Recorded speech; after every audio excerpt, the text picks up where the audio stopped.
लाडकी बहीण योजनेसाठी आता सरकार लवकरच नवे निकष लागू करणार आहे अशी माहिती समोर येते। पात्र महिलांनाच लाभ मिळावा यासाठी कठोर पावलं उचलली जाणार आहेत। दरवर्षी जून मध्ये ई-केवायसी करून हयातीचा दाखलाही जोडावा लागणार आहे। सरकारी योजनांचा लाभ घेणाऱ्या महिला अपात्र ठरणार आहेत, तर 2.5 लाखाहून अधिक उत्पन्न असलेल्या महिला देखील अपात्र ठरणार आहेत। योजनेशी आधार कार्ड लिंक नसलेल्यांना सुद्धा योजनेतून बाद केलं जाणार आहे। राजू सोनावणे आपले प्रतिनिधी सध्या आपल्या सोबत आहेत। तर राजू, आता नवे निकष काय आहेत सरकारचे आणि त्यामुळे या लाभार्थ्यांच्या यादीतून कोणाकोणाला वगळलं जाईल?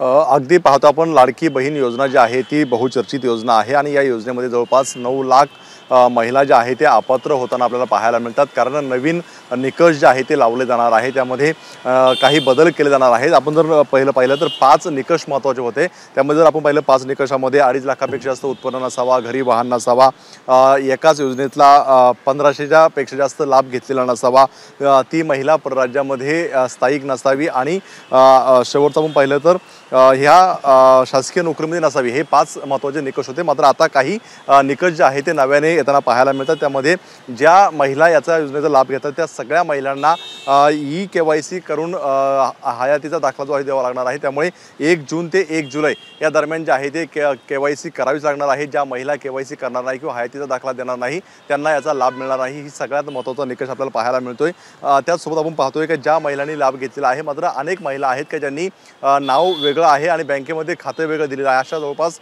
16 लाखाच्या आसपास महिला आहेत। त्या महिलांना सुद्धा एकतर बँकेमध्ये खातं काढावं लागेल किंवा ज्या नावाने अर्ज केला आहे त्याच नावाने बँक खातं सुद्धा असणं अपेक्षित आहे। ज्यांचं नसेल त्यातून ते वगळले जाणार आहे। त्यामुळे हा एक निकष महत्त्वाचा मानला जातोय।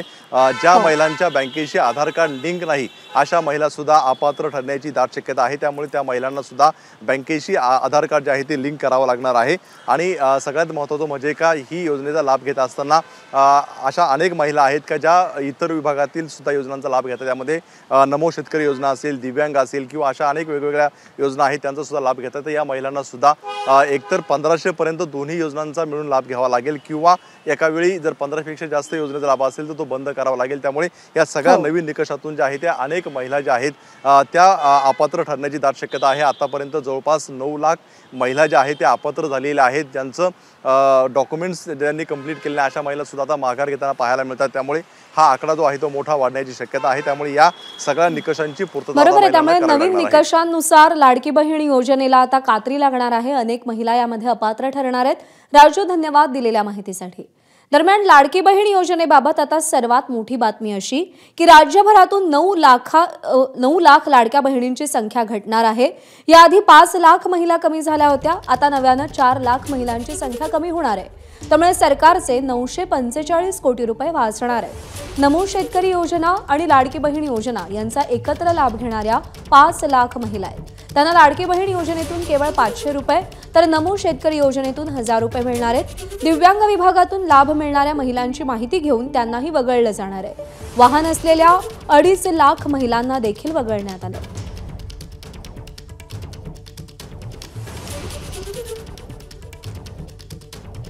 लाडक्या बहिणींची संख्या 9 लाखांनी कमी होणार आहे।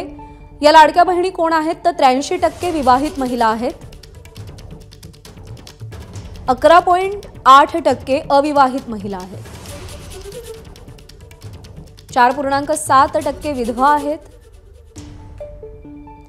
घटस्फोटित महिलांची टक्केवारी आहे 0.3%, तर परित्यक्ता महिलांची टक्केवारी आहे 0.2%।